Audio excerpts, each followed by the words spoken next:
This is the TAF HUB, a show brought to you by TAF Africa Global to educate you on real estate matters, to mentor you and inspire you. After 48 years of working and also traveling all over the world, I am ready to share my experience with you, especially those young ones who follow me for inspiration.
Hi, my name is Mustafa Njai and this is the Real Estate Lifestyle by TAF. I'll be sharing my experiences not only from the work that I have done from over the past 48 years, but some of my successes and failures in the hope that I will inspire and motivate all of you to dream big.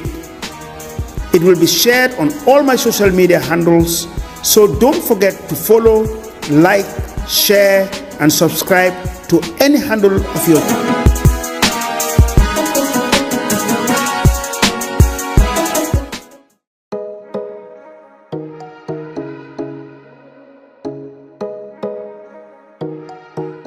Uncle Taff may be into real estate, but inspiring the youths is something he is very passionate about. So today, we follow him as he inspires young designers graduating from IDA's ideas here in the Gambia. This is going to be our first mentorship session for the year.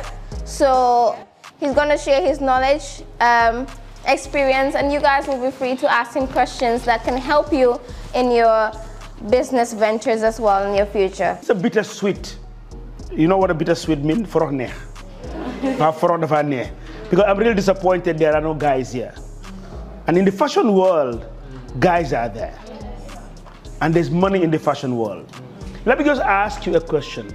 If somebody meets you, what do you see first? Outfit, yes. Apart from the facial recognition, because if somebody comes in now, for her, obviously you have to recognize her face. Now, apart from this, what do you see now? So that's how important it is. It is so important that a dress or clothing, it speaks, and it speaks volumes. So you need to understand that the first thing you need to address is the way you dress and what you're putting on. If somebody walks in here, a guy with the trouser there, what would you think? Same, you will not take him seriously. But if somebody comes here nicely dressed like the way you guys are, you know, you say, wow, that's a beautiful girl. That's a well-trained girl. You know, so it's important how you dress. It speaks even before you say who you are. But before I go into whatever I want to tell you, let me just give you my background about tailoring. When I was about 13 years old, living in New Perseverance, where my parents had a house, I was going to Gambia High School. And Gambia High School those days, it's like trying to enter the Gambian University, because there were only 3 high schools in the Gambia. I think a 4th one came with Nusrat. But for us, going to high school was a problem. And when you were in high school, it was like you were a university graduate. People looked up to you, oh, you are smart. You should go into something white-collared. You cannot be seen doing anything technical. You cannot be a tailor, or what we call now a designer, after you've left Gambia High School. You cannot be a carpenter after you've left Gambia High School. So because it was noble, you were seen to be smart, you were seen to be the creme de la creme. But I was in Gambia High School, living in New Perseverance, and right opposite us, you know, there was a shop there where some Senegalese tailors were. Now, in entrepreneurship, there's always an argument, whether you are born with it or you are trained. The scholars are still arguing about it. You know, people have different ideas. Oh yeah, you can be trained to be an entrepreneur. But for me, I think fundamentally you have to have the skills. You have to be born with it to be an entrepreneur. It's some skills, God-given skills. It's like football or any game. If you have 2 children that you are raising, you know, and you put them in a field somewhere, one will be more skillful than the others. Why is Sadio Mane more skillful than any other African? It's God given to him. Just throw the ball to him, there's certain things he does. But no matter how skillful you are, you need a coach. You need to be trained. I have a feeling that I have some skills that I was born with it.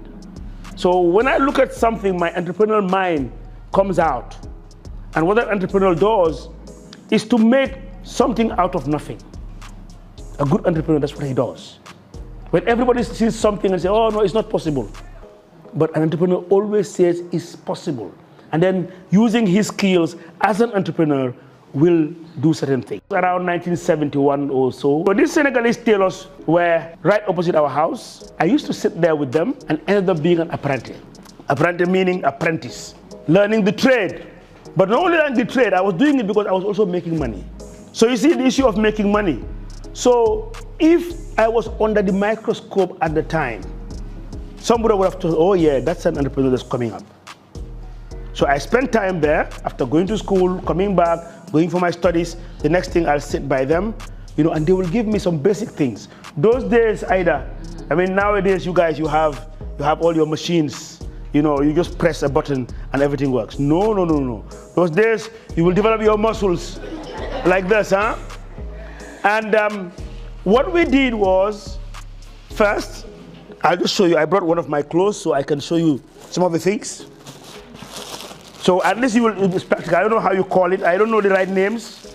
That's just from the laundry. So I just thought I'll bring it. So just to be practical, I'm sure you guys know the name, you know, you're better trained. So, you know, the trousers there, like you see, this is modern, very modern. Those days, this never existed. Because they're Senegalese, we call it zigzag. So it was my duty as an apprentice that I will be doing like this. Moving it to just to hold here, whatever you call it. You guys are the experts. To finish it up. So I will do that, number one. Then, you know, that's when they're joining the trouser. And then when it's ready, I will iron it. And then those days were the days of turn up. You guys know turn up?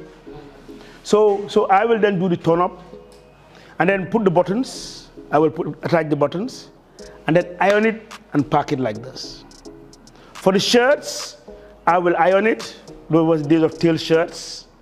Again, do the hem, do the buttonholes. Buttonholes used to be done manually. So I'll do all the buttonholes for them, iron it, pack it. And in life, generally, whatever you do, try to be the best. So don't take it for granted. People say it very often, Kubuga Nyawluba, Madam Senegal. Why? Because they are so trained and they love what they're doing. They're so skillful. They are just paying attention to details. That's the bottom line. And it's in every field. It's not only in your field. Just paying attention to details. That this column is to be there. It has to be straight to the nearest fraction of a millimeter. And you, as the tradesman, you have to be self-satisfied that you have done it right. And you are not doing it because Madam Conte has just told you, oh yeah, you have to do it. And I gave a software. No, that has to change with you people. If you want to compete. We are living in a world that is global. And I do it very often. I give out these dresses as presents. The reason why I'm saying president, I have an example. I went to see a president. I will not name his name. And he just saw what I wore and he admired it. He said, wow, this is lovely. He said, Your Excellency, can I do one for you? I said, really? I said, yes. So that's why I took this out. At any time in my life, in my bag, I have this with me. I have a measuring tape. So the simple thing I did was, I took his measurements. So within a short time, it is done, and then we work on collection. But again, technology, that's where we are living today. If you go on Instagram today, people are buying stuff from all over the world, and it's being delivered.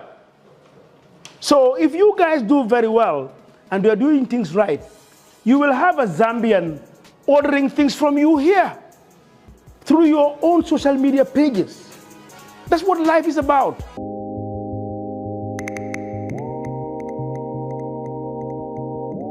The reason why Bill Gates came to be the richest at one time was that he innovated. He changed what people were using and then came with his computer.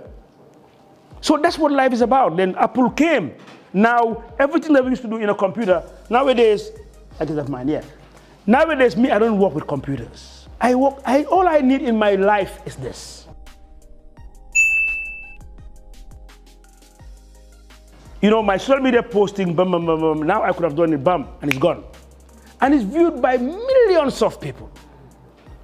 Even now, I'm a bit advanced with my gimbal, although they're doing now, I have an amateur one that I use, so it doesn't shake. So I am just saying that you guys need to understand the profession you are getting into. That is very noble. In Nigeria today, the Nigerians are infiltrating the Senegalese market. And you know how much they sell an outfit? They can sell an outfit like this for $700, $800. The Agbada, 3-piece, $1,000, $1,200. There's a market for it. Why are people buying a bag for $8,000, $10,000, $12,000? It's the value, it's the design, it's the class that has been put into it, and the brand. Branding is key. So these are the things as students now at your age. Don't rush. As Killer says, bro, don't rush. I'm sure you're on TikTok with Mami Rose, huh? So don't rush. Because one of the biggest problems we have in this country today, and to a certain extent globally, is that you guys think that the world is going to end tomorrow. So you need to rush. No. At 66, I am starting now another project in Sierra Leone. At 66. Can you imagine? So this is the problem. No need to rush. But in general, that's what I see with you young ones. A bit on the other side, not negative really, but what I see from you guys, especially for Gambians, and we must be very honest here, is the issue of entitlement. We are too entitled. Yes, a young lady, what's the average age here? 20. 20-year-old feels that everything that she should have in the world should be taken by her parents or somebody else. But efforts from her is no. You don't make efforts, but you expect to sit at home, and yes, it's my dad, it's my mom, it's my uncle who's already had it, that is not helping me. That has to change. You know why? Because you are competing with one. In the Gambia, there are about 2 million people.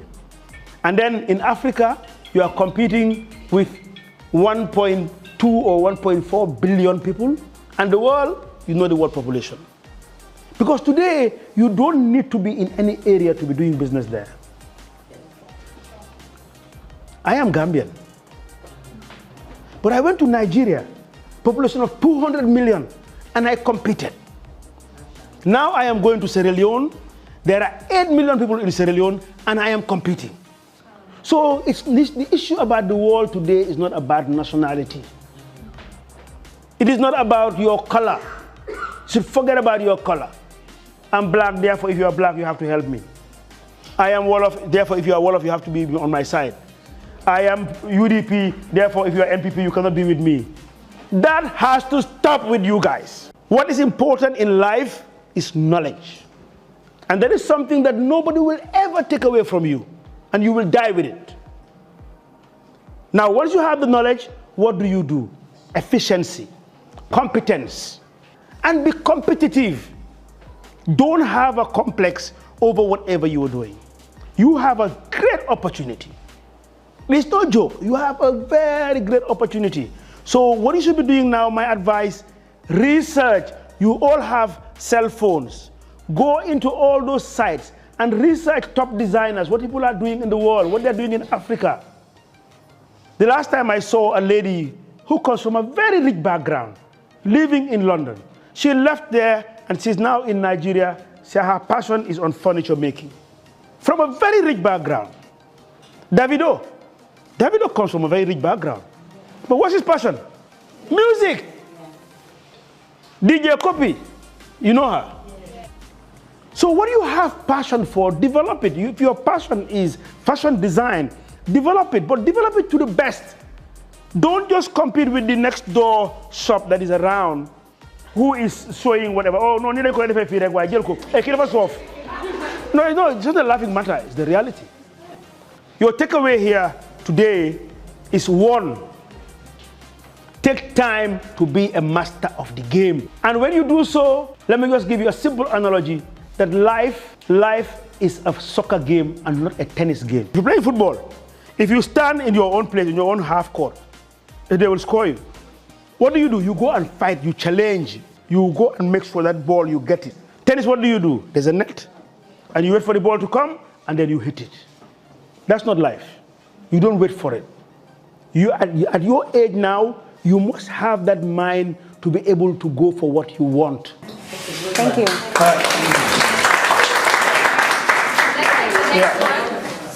You mentioned some attitudes that Gambians have. So how are you able to manage them? Because I know most of the people that you're working with, they are Gambians. So how are you able to do it? So you can also help us that are coming up. Empathy is one of the values of a good leader. A good leader must identify the challenges that the followers are going through. Always identify what the problems of your workers are if you want to get the most out of them. Putting yourself in their position. I always try to be very observant to understand what their problems are. You cannot solve all. But at times, some very little things can make a difference. Because sometimes the skill is there. You have all the techniques, but you don't have the financial support that will raise you, that will lift you to that point. Thank you, sir. Okay, I'll be more broad-based. Allah subhanahu wa ta'ala brought us here. But there's nothing equal. And that's where it starts. Allah, our God, if He wanted, He would just give everybody everything that you need. But not everybody is equal. Yes, there are challenges, especially finances. And finances have ever been there and will always be there. But efforts. At times, these challenges are there for a reason, and you need to be persistent. There's always somewhere that you should always be looking for. Where can I get in to make something. And I said this going to school and taking up tailoring. Because my parents couldn't afford to give me much for my school, for my lunch. 5 bututes, actually 2 bututes each. But I could make extra, but I had to work for it. I didn't tell you the bit about working at the docks. Always the efforts to make extra. And that's the way it should be cultured. In your own place or in Nigeria, the moment you are 13, you've reached the age of puberty. Of course. They don't put plate in your head. Of course. Go to treat, go sell. Yeah, of course. That's the reality now. We're in a tough world. So yes, there are challenges. It's not your fault. But that extra effort, that determination to succeed, that's what we want to hear.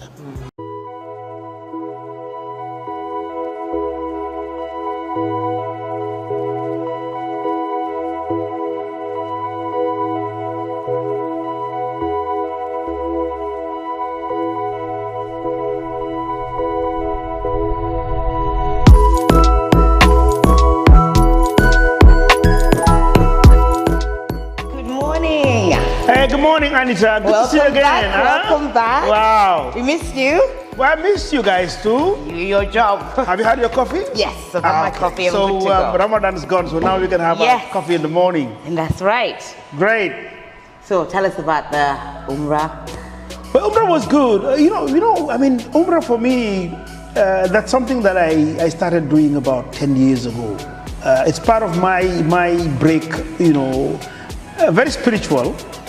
But over time, also, it's something that I enjoy a lot. I go with my wife all the time, and I always want to be there in the last 10 days of Ramadan.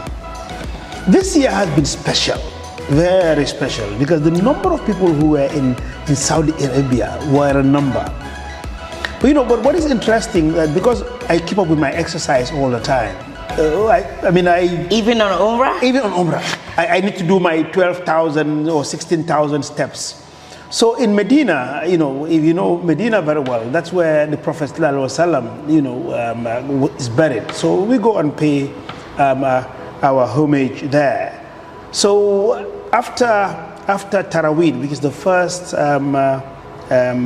rakas of Nafila, what we call Nafila here. So what I do, I go 3 times around the mosque, at about 2 o'clock in the morning, when it's quiet, and it's really nice, so I'm on my exercise outfit and I walk around. What are you thinking about while you're walking?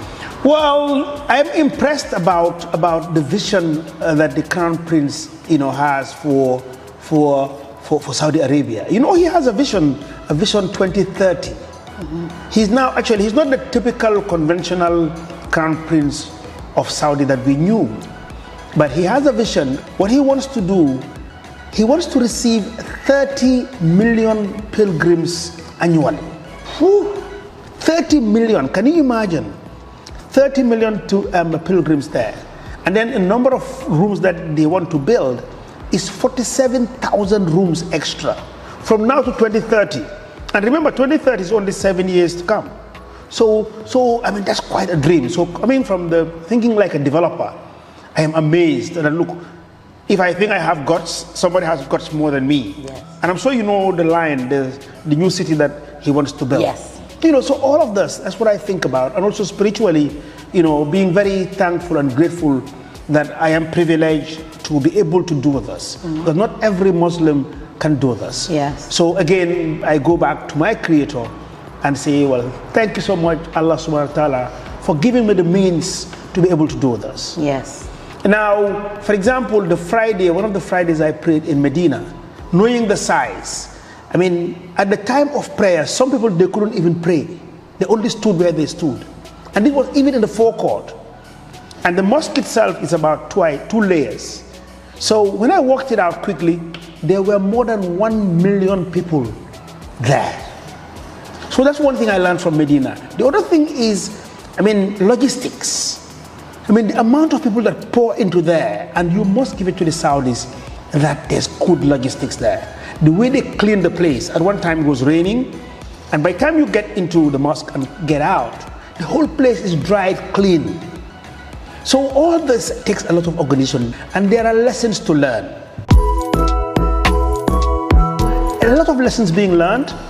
And again, over time that I have been going, networking, I have found that, there are people who religiously go, like me, from different countries. I have met so many people.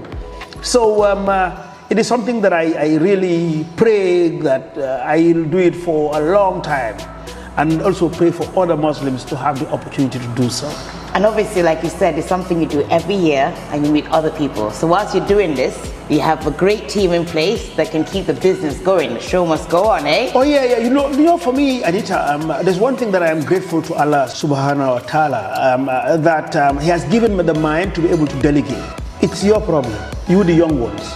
You the young ones that I have delegated, that I have now, created this transition. Today I am happy that my daughters and people like yourself have taken the responsibility, and I have to delegate. This is one of the things that a leader needs to do, that you need to trust on those that have this responsibility. I was alone and I did it. Today there's a team, and you guys are more educated than me. You are now probably more advanced in technology. You've seen the world. So I trust in you guys that you will do it, and I have no doubt you will get there. Whilst I was away, I am happy that iftar was done. And these are things that I don't dictate. I don't even know that it was going on. And Yabajan, as the general manager, offers iftar annually for the staff. Again, as you know, TAF Africa, it's one big family. And I'm sure the way I miss you is just the way you miss me. So I am thankful to Allah subhanahu wa ta'ala again that He has given me people like you. I am lucky. I think I am a very lucky man, mashallah, to have the staff that I have. That they don't these days even need to consult with me. They know what they're doing. And I don't expect everything to run perfectly well. Life is about making mistakes, learning from them, picking up and moving on. I know you will make mistakes. I made worse mistakes. But I'm grateful that there's commitment, there's the will to get things done. And also on that note, congratulations are in order.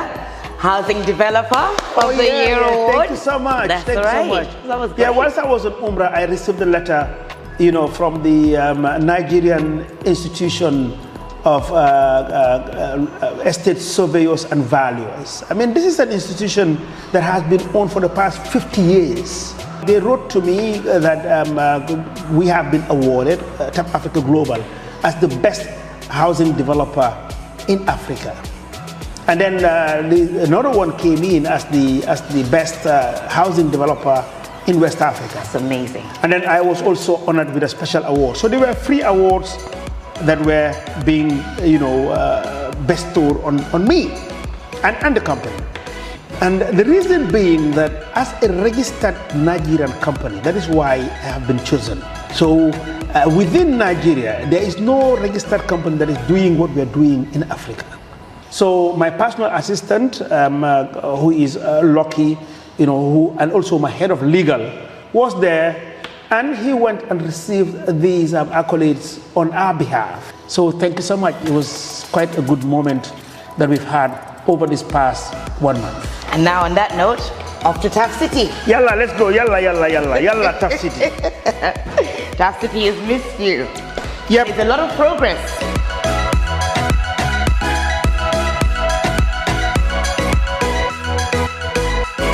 Thank you for watching the TAF Hub. Until we come your way on our next episode, subscribe, like, and share.